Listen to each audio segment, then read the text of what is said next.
तो बच्चों पिछले 4 वीडियो में हम 4 सिंड्रोम्स के बारे में जान चुके हैं। Down syndrome, Edward syndrome, Patau syndrome, cri du chat syndrome. ये आपका 5वां सिंड्रोम है यानी कि टर्नर सिंड्रोम।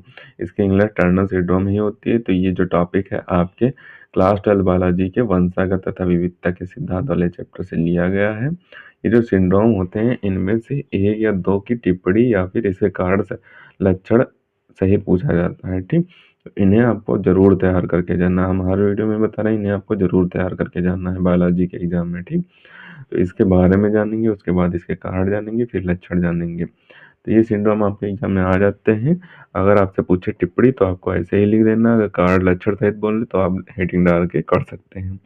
तो इसमें सबसे पहले टर्नर सिंड्रोम के बारे में जान लेते हैं। तो टर्नर सिंड्रोम के बारे में यहाँ पे दिया हुआ है, ऐसे व्यक्ति लिंग गुणसूत्र के लिए मोनोसोमिक होता है, यानी कि ऐसे व्यक्तियों में लिंग गुणसूत्र के लिए मोनोसोमिक होता है, ठीक? अर्थात उनमें केवल एक लिंग गुणसूत्र एक्स उपस्थित रहता है, यह लगभग 5000 अनुपात 1 के अनुपात में होता है, यानी कि 5000 व्यक्तियों में से किसी एक में ये लक्षण पाए जाते हैं, ये लक्षण दिखाई देते हैं कि उनमें केवल एक ही लैंगिक गुणसूत्र होता है, यानी कि एक्स गुणसूत्र उपस्थित होता है।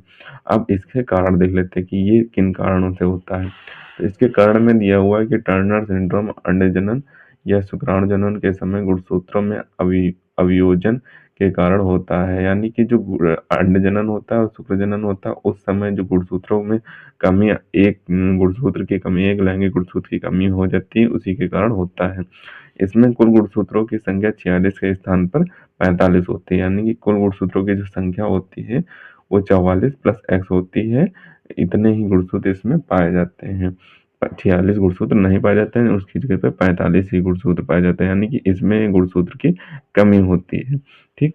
इनके लक्षण क्या क्या होते हैं उनके बारे में जान लेते हैं। तो इनका जो लक्षण होते हैं, इनका जो शरीर होता है वो अल्प विकसित स्त्री के समान होता है, यानी कि जो इनके लक्षण होते हैं वो अल्प विकसित स्त्री के समान होते हैं तथा बंद होता है, यानी कि ये बंद होते हैं जो संतान उत्पन्न करने में सक्षम नहीं होते हैं। इनमें जननांगों का समुचित विकास नहीं हो पाता, यानी कि ये जो इनमें जो जननांग होते हैं उनका समुचित विकास नहीं हो पाता है। मादा द्वितीयक लैंगिक लक्षणों का विकास नहीं हो पाता, यानी कि जो मादा द्वितीयक लैंगिक लक्षण होते हैं उनका भी विकास इस सिंड्रोम से ग्रसित व्यक्तियों में नहीं हो पाता है, ठीक? तो ये आपके टर्नर सिंड्रोम हो जाएगा। तो इसका भी आप ऊपर से स्क्रीनशॉट कर लें और इसे भी आपको अच्छे तरीके से तैयार कर लेना। पिछले जितने भी हमने सिंड्रोम पढ़ाए हुए हैं वो भी आप अच्छे तरीके से तैयार कर लें, यानी कि जो डाउन सिंड्रोम है, एडवर्ड सिंड्रोम है और जो आपका क्राइडू-चैट सिंड्रोम है और पटाउ सिंड्रोम है, इन्हें भी आप अच्छे तरीके से तैयार कर लें। अगर ये सिंड्रोम नहीं पूछे जाते हैं, इनमें से एक तो आएगा ही आएगा और इनसे ऑप्शनल भी बहुत आपके बनते हैं, यानी कि इनसे पूछा जाएगा कि किस गुणसूत्र में कमी आने के कारण ये सिंड्रोम होता है। इस तरीके से आपके ऑप्शनल भी बन सकते हैं, इनके साइंटिस्ट भी पूछे जा सकते हैं। तो इन्हें आप अच्छे तरीके से तैयार कर लें, ठीक? तो अब आप इनका ऊपर से स्क्रीनशॉट करें, इतने पार्ट का सबसे पहले स्क्रीनशॉट करें, यहाँ पे बचे हुए पार्ट का स्क्रीनशॉट करें आप, और जो नीचे पार्ट बच गया उसका भी स्क्रीनशॉट कर लें। तो इन्हें आपको अच्छे तरीके से तैयार कर लेना है।